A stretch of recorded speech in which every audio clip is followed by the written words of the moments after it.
It is the start of a new month, and with that comes all of the staff lists for the next 4 weeks worth of super episodes. On paper, this isn't looking like the best batch ever, but there are a couple of details between the lines that make me think that the next batch, February, will be one of the strongest months the series has ever seen. But for now, let's hop right in with episode 123. Usually I give a little spoiler warning here, but I haven't actually read any story-related spoilers myself, so I couldn't spoil anything even if I wanted to. If you're worried about anything like that, fear not, you can come and watch this video, learn about the staff, and not spoil a thing. We've already seen the preview for this episode 123, so I won't dwell on it too long. It's supervised by Osamu Ishikawa and Hiroyuki Itai. Both of these guys are pretty solid supervisors in the sense that their corrections bring everything closer to the model sheets. If you're someone who appreciates polish and aren't necessarily too excited for something exceptionally special, then these two should be just fine for you. They worked together most recently on episode 115, which wasn't particularly animated, but in terms of pure drawing quality, it was just about okay. If they've got some great key animators under them, then this should be elevated into territory worth writing home about. For example, Itai's 104 with Nikaido was great, and Ishikawa's 107 with Chu was also fantastic. I'm hoping things are more like the latter than the former, since we're in climax mode now, but that does remain to be seen. The script comes from Atsuhiro Tomioka. He's one of Super's strongest writers. I think we mentioned this before. He wrote the entire opening of this arc, and again the most recent episode, so we've got a nice bit of writing consistency here. I'm hoping this will feel like a strong two-parter episode with a little emphasis on Vegeta.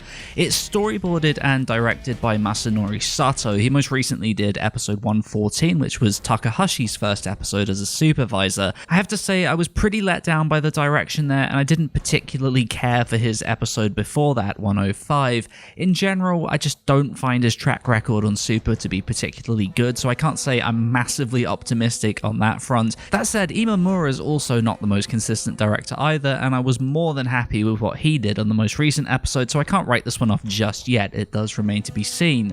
Next up is episode 124. This is being written by Yoshifumi Fukushima.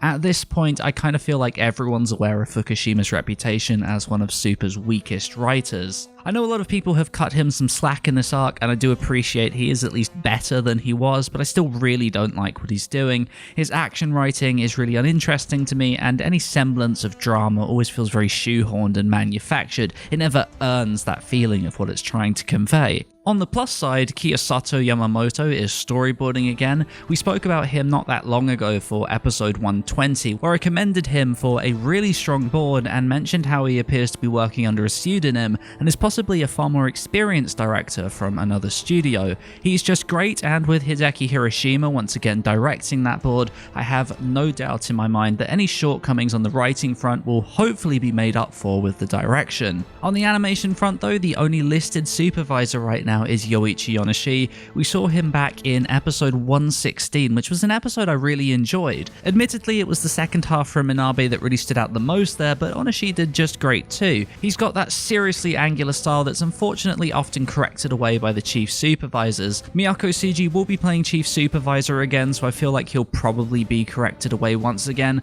but I'm hoping we'll at least get a chance to see a little more of him, particularly if there's a focus on alien characters where the character sheets are a lot more malleable. Like I said, he's the only one officially listed, but that often means Toei Philippines are involved, and as far as rotation times go, it definitely makes sense for them to appear here.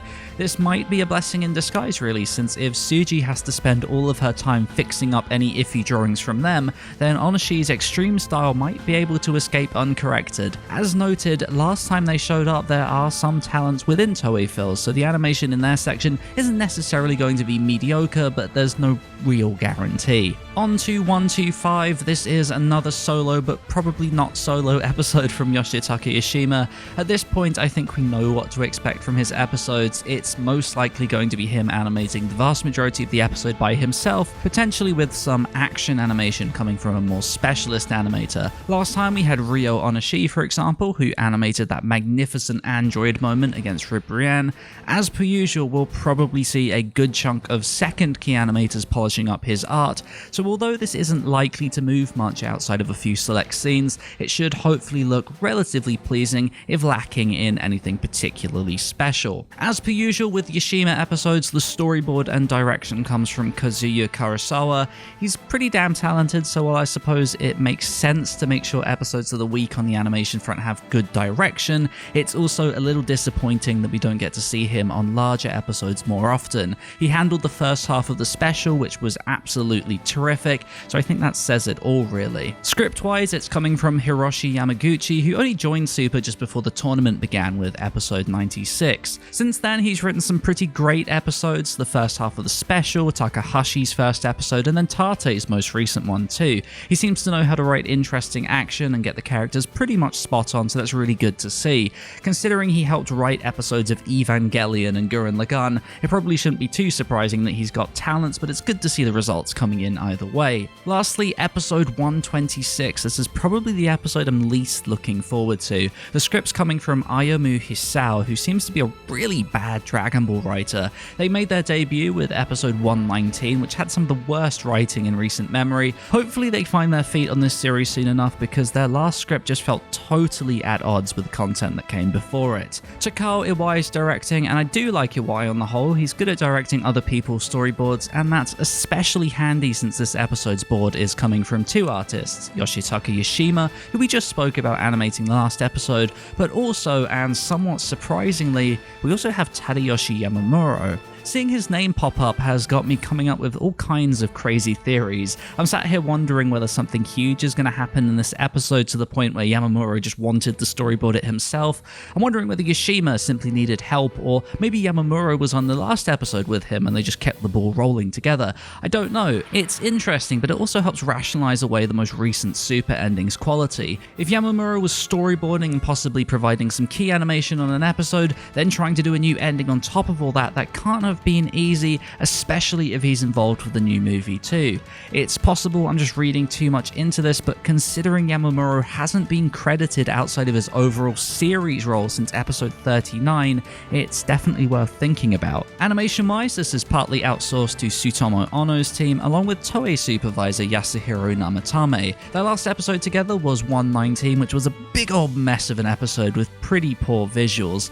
Ono's got enough talent under him to potentially bring out the good stuff, but Namatame has yet to deliver anything worthwhile since joining the series back in episode 111. Like I said, this batch of episodes on paper isn't too great. It's filled to the brim with either supervisors that aren't very good, or supervisors that don't really animate themselves. It's hard to get too excited about being in climax mode when every episode's quality over the next month is really going to come down to who the key animators are over anything else. We've certainly got enough animators to push the odds up pretty high, but it's very hard to say for sure.